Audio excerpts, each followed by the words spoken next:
Amahoro y'Imana bene data, tubifurije kugubwa neza aho muri hirya no hino, Uwiteka abahire. Nitwa Ukugize Jean Pierre, turagarutse muri bya byigisho byacu bikomeza, ndi kumwe na bene data tumaze iminsi dusangira. Reka mbahe akanya, ni mwene data na mushiki wacu, reka mbahe akanya babasuhuze kandi babibwire, dukomeze n'ingingo yacu y'uyu munsi. Ni karibu mushiki wacu. Murakoze cyane rero, ndabashuhuje mu izina rya Yesu. Nitwa Mukandutiye Rusi kandi nishimiye kubana namwe. Murakoze cyane Rusi, reka twakire na mwene data. Nanjye ndabasuhuje, Yesu ashimwe. Nitwa Sharire, ngarutse mu mwanya w'ijambo ry'Imana. Nishimiye kubana namwe rero muri uyu mwanya. Imana y'amahoro iduhane umugisha. Arakoze cyane. Reka uyu munsi tugiye kwiga ingingo itubwira ngo izina ridasanzwe. Izina ridasanzwe. Mbere yuko tujya mbere muri iyi ngingo, reka tubanze duce bugufi dusabe mwene data Sharire adusengere. Data, mu izina rya Yesu turagushimiye, uduhaye umwanya mwiza wo kumva ijambo ryawe. Iri jambo ryawe twemerera rigira ububasha ku mitima y'abaryumva, haba twebwe tugiye kuriganira turi hano ku ikoranabuhanga, ndetse n'abazadukurikira bose. Imigisha yawe wageneye abana bawe yo mu ijambo ryawe dusesekazeho mu izina rya Yesu, amen.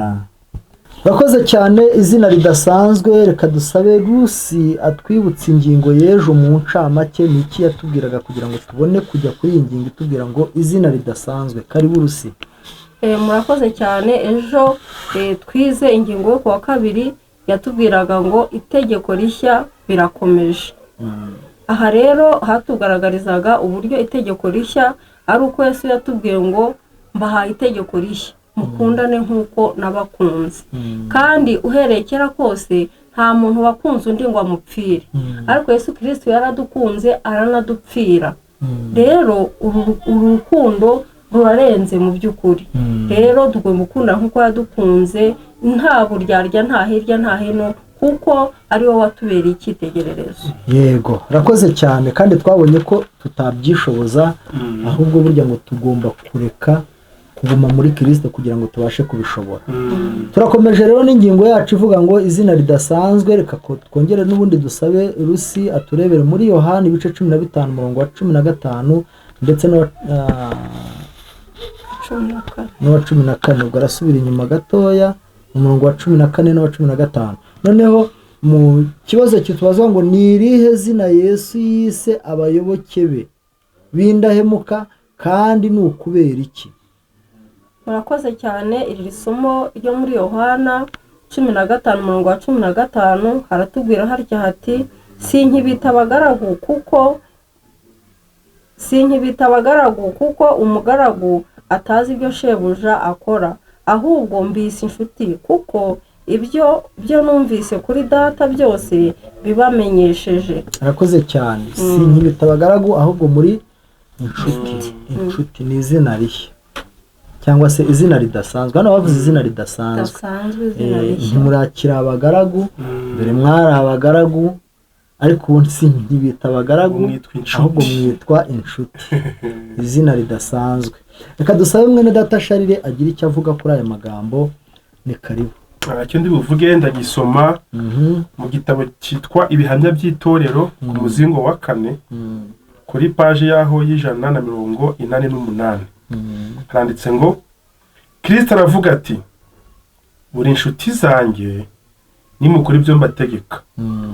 Iki nicyo gisabwa. Iki ni igipimo kigenzura imico y'abantu. Ni ukuvuga ngo Kristo we aravuga ngo sinkibita abagaragu, mwitwa inshuti zanjye, ariko hari kondisiyo. Keretse nimukora icyo mbategeka. Donc mwari abagaragu, ariko nimukora ibyo mbategeka ntabwo mukiri abagaragu, ahubwo mwiswe inshuti zanjye. Igipimo rero, igipimo ni ugukora icyo Kristo adutegeka. Yego, urakoze cyane. Reka twakire Rusi nawe ashimangira ibi bintu, iri zina ridasanzwe rirushaho gusobanuka. Kuki ryahawe abigishwa ba Yesu? Hari habaye iki?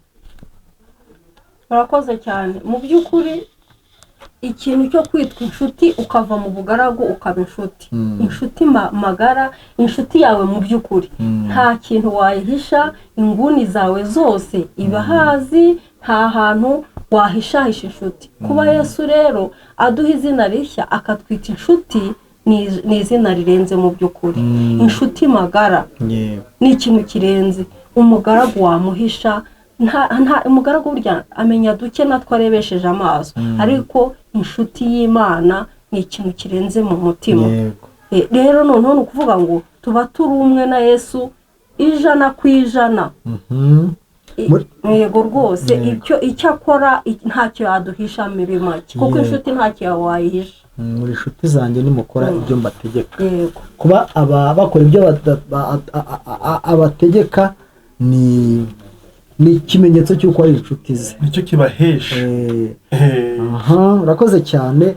Ibyo bigaragara bite? Reka tujye hepfo twumve uko kuri B hatubwira, none niturangiza kongere tuhaganireho maze dusoze iyi ngingo, ariko abadukurikiranye turusheho kumva neza iri zina ridasanzwe.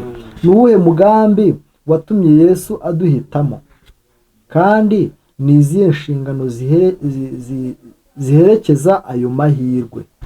Muri Yohana 15:16 n'uwa 17 reka dusabe Rusi ahadusomere. Haratubwira hatya hati, simwe mwantoranyije ahubwo ni njye wabatoranyije, kandi mbashyiraho kugira ngo mugende mwere imbuto zanyu zigumeho, kugira ngo icyo musaba Data cyose mu izina ryanjye akibahe. Ibyo mbibategekeye kugira ngo mukundane.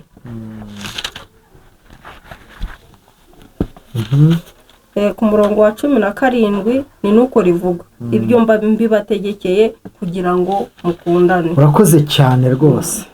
Ibyo mbibategekeye kugira ngo mugenze mute? Mukundane.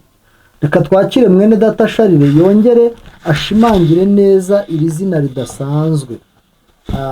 Buriya kugira ngo abantu bitwe izina ridasanzwe haba habayeho ibintu byinshi byakozwe, haba habayeho uburyo ariko bukomeye kandi butuma abo bantu bahuza isano.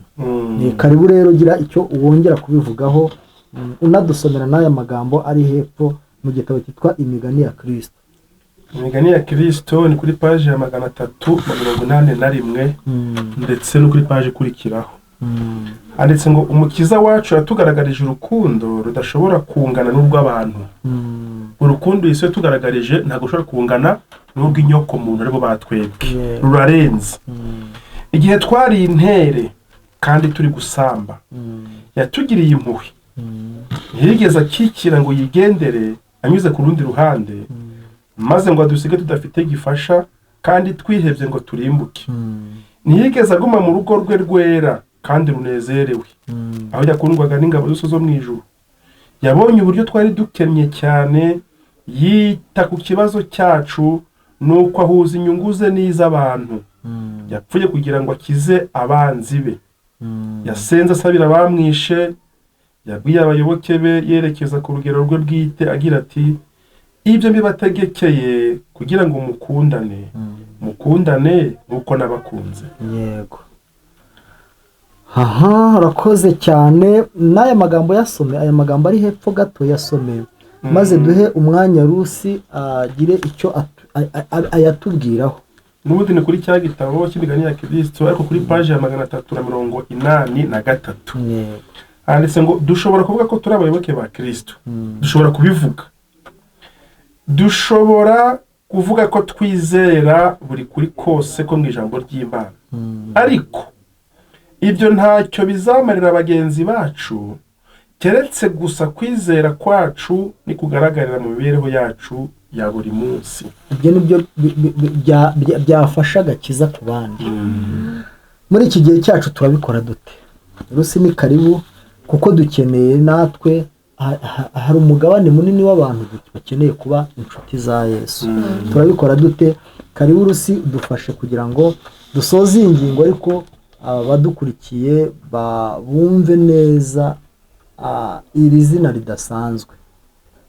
Murakoze cyane. Mu by'ukuri rero urukundo rw'Imana ngero rurandenga mu by'ukuri. Yesu yadukunze tutabikwiriye, adukunda nta kizahereho turi babi. rero imana ni urukundo, Yesu ni urukundo. Umuntu udakunda ntazi imana, kuko imana ari urukundo. Niba Yesu yaradukunze atabitewe n'imirimo myiza yo gukiranuka twamukoreye, akabiterwa n'uko adukunze, natwe tugomba gukunda bene data. Icyo bene so bagukorera icyo ari cyo cyose, Yesu yarakubiswe, yarashinyagurwa, apfa urupfu rubi. Erega ubundi uru rupfu turanarwihunza, ariko nitwe twamwishe. Ibyaha byacu nibyo byamwishe. Tubashije kureba ku rugero rwarwo, twakundana birenze nk'uko nawe yadukunze. Ahubwo impamvu tudakundana ni iyihe? Ntabwo tubiha agaciro, ntabwo urwo rukundo turwakira mu by'ukuri. Ariko wararwakiriye, ukaba ureba igitambo watambiwe, nawe wabasha gukunda abandi. Mu by'ukuri rero mbwira abadukurikiye, mureke urukundo rwa Yesu turutekerezeho, tururebeho, tubwire rwinjira mu mitima yacu kugira ngo turusheho gukundana nk'uko nawe yadukunze. Murakoze cyane. Reka dusoze tubwira abantu badukurikiye ko iki gihe turimo ni amahirwe akomeye, ni intizo yera ku bagaragu b'Imana. Ni amahirwe akomeye. Noneho rero ngo izi ntizo nizirindwa mu budahemuka, ingororano y'umugaragu ukiranuka izaba ikomeye igihe shebuja azavuga ati ngwino ugaragaze ibyo wakoze. Mu gihe cyo gutanga raporo rero utekereze neza icyo uzatanga.